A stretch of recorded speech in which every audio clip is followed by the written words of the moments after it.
I finished the siding. Alright.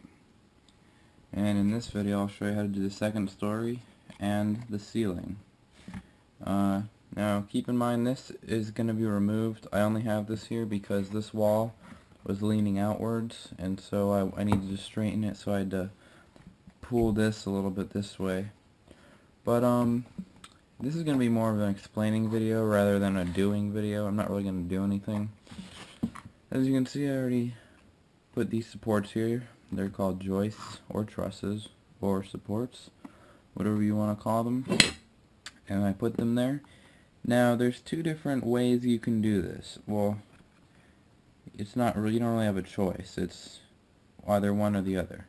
If you're going to have a second story above this, which I am not, then see how I have these cut at an angle? You don't want that. If you have a second story, you don't want to cut them like that. The edges should be flat.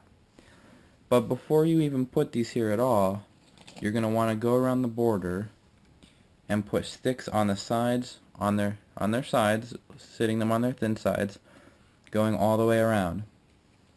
They should be on the very edge of the house. See that, how it's on the very edge? Because when you're done and you're putting the siding on, the siding will be nice and even, alright?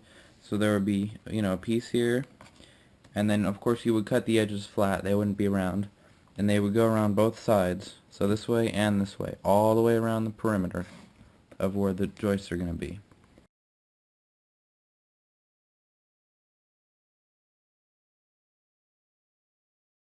Then you'll do the joists, and they will go from that stick, outward. And they should go in the same direction, and I measured for them. I do them an inch apart, but you don't have to. And keep in mind, this is actually similar to the way we did the floor, but it's a little bit different. How we do, the outside first.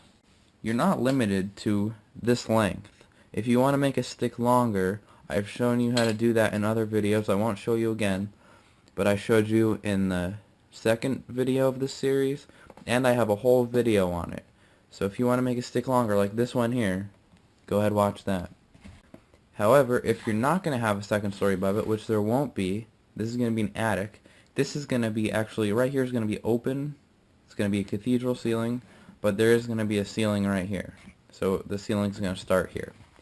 Alright, so if there is going to be an attic above this, our roof trusses, or our, what do you call them, rafters, are going to start right here. They're going to be resting right here.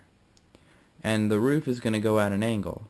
And so if I didn't cut this angle, it would be protruding out of the roof, because the angle is going to be like this.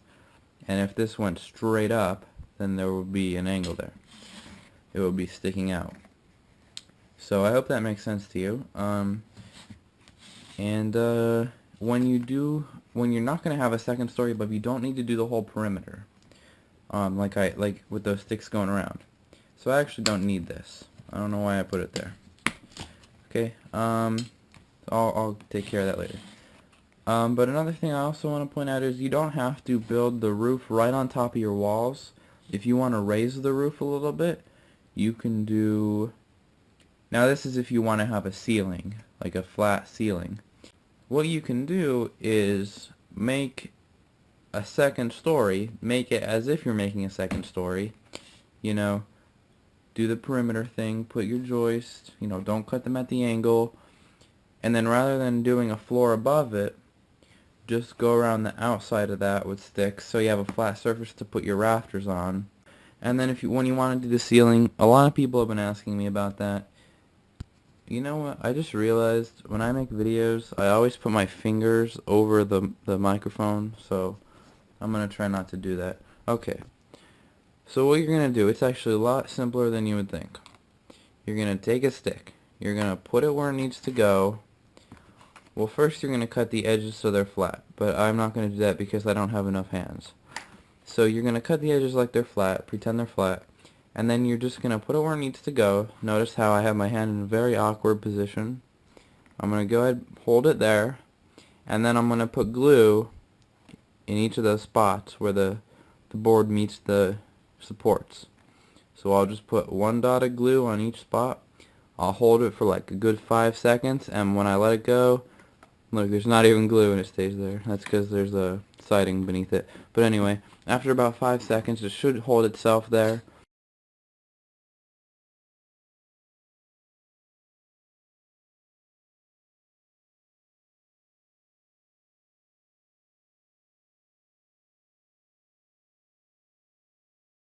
Alright, I'm going to give you another tip here, and it's in my category of common sense tips that a lot of people probably won't think of, but it will save you some time. Now when you're doing the ceilings, start in like the side of the room that's the hardest to get to. Like say I'm doing a bigger room. I know this is small, but if I was doing a bigger room, especially if it was in like the middle of the house, I would do that room first, you know, if it's like hard to get to. And then I would start at the side of the room that's hard to get to and work your way to like a door or a window.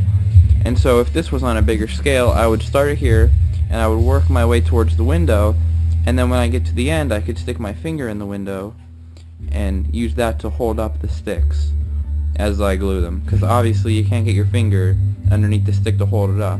And so make sure your last few sticks are by a door or a window. So that's just a helpful hint there.